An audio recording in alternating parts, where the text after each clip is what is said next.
Today's video will be a positive message about Dragon Ball Super, as there's been a lot of criticisms in the community over the last few months, and for very obvious reasons. But I'm here to tell you guys today that the upcoming arc of Dragon Ball Super after this superhero stuff is going to be awesome. Now obviously we don't know exactly what it is, but if this arc is featured around Frieza, there are 7 reasons why you should look forward to it as a Dragon Ball fan. And the very first thing that we will start off by talking about is the fact that Goku and Vegeta have to play catch-up. If you have looked through the history of Dragon Ball and all of the arcs where the characters have been treated the best and where the writing was at its best and when the villain was at its best, has always directly been when Goku and Vegeta, along with the other characters, had to play catch-up, where they had to work hard because they knew that there was a threat out there that existed that was greater than themselves, and they absolutely had to push themselves to the limit and actually had to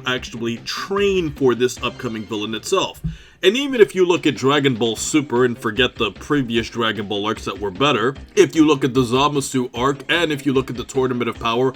and even if you look at the arc involving Moro, these were all 3 direct arcs in Dragon Ball Super that were considered better by fans as compared to the other arcs that we had. Now, when we look at the Moro arc specifically, which was more recent, what exactly made the Moro arc so good? Well, Goku and Vegeta knew that Moro was so powerful, so they had to go out on their own and try to find within themselves ways to beat them. Vegeta found his own method that he attempted. We can't say he was successful because you know the plot is Vegeta's biggest enemy, but you know, he did go to train with the Yardrats, learned instant transmission,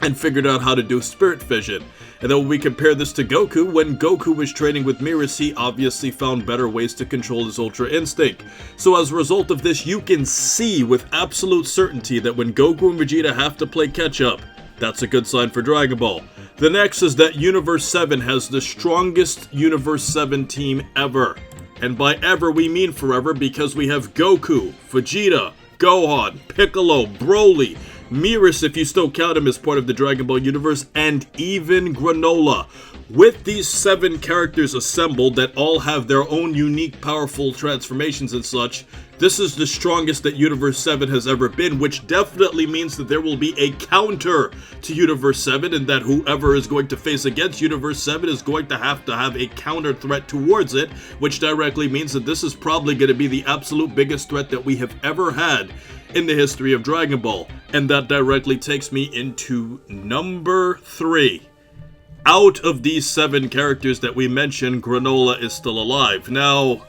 this is a big question mark because, you know, it's pretty likely that Granola's gonna die in one or 2 ways. If you were to ask me and put like my betting money on it, I would probably say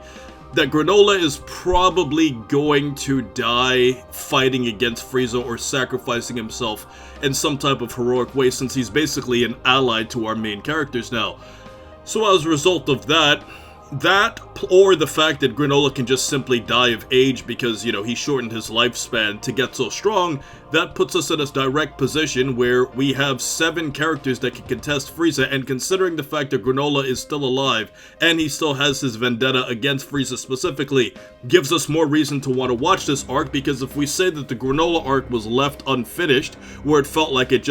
these 2 characters came in and then all of a sudden Frieza comes in, kills the main villain, and then leaves while leaving the other previous main villain alive, well, you would like to think that you gotta use this main villain or previous villain in some way in the next arc. So I think the existence of Granola is definitely a key reason why we should look forward to the arc coming after this, even though we don't know what it's called yet, but we're assuming with Black Frieza. Next, that directly takes us to the 4th point, which is Frieza creates a lot of tension in the Dragon Ball universe. If you look at this specifically, guys,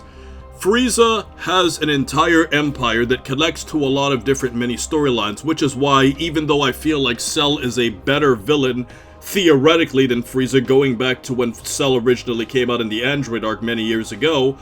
I feel like Frieza is a better villain to use for an actual long-term story because you can do a lot of different things with his empire. And as a result of that, and also because of the fact that Frieza essentially has his own team, that makes it very different. Similar to what we saw with Moro, where he had, like, you know, his prisoners that were fighting alongside him. When we look at characters like Frieza and Moro, it adds a lot more tension when you have a villain that has a team behind him instead of just a villain who's basically by himself. The other good thing about that too is that it forces the weaker characters to have something to do. If you make Goku and Vegeta just fight the main villain like they have in multiple different scenarios, then that takes a little bit away from it. But when you have the minor characters fighting against like the second tier guys that are behind the villain, it makes the story a lot more active, and as a result of that, by having Frieza in the Dragon Ball story, this is going to be a clash of epic proportions. Now, we also have to talk about the existence of 7-3. Now, to be completely honest with you guys, I've been following a lot of your comments on some recent videos, and you guys have a lot of theories featuring 7-3. One theory that I noticed a lot of you guys have been bringing up about 7-3 is you guys think that he is potentially going to be used as a weapon alongside Frieza. If Frieza could somehow get his hands on that,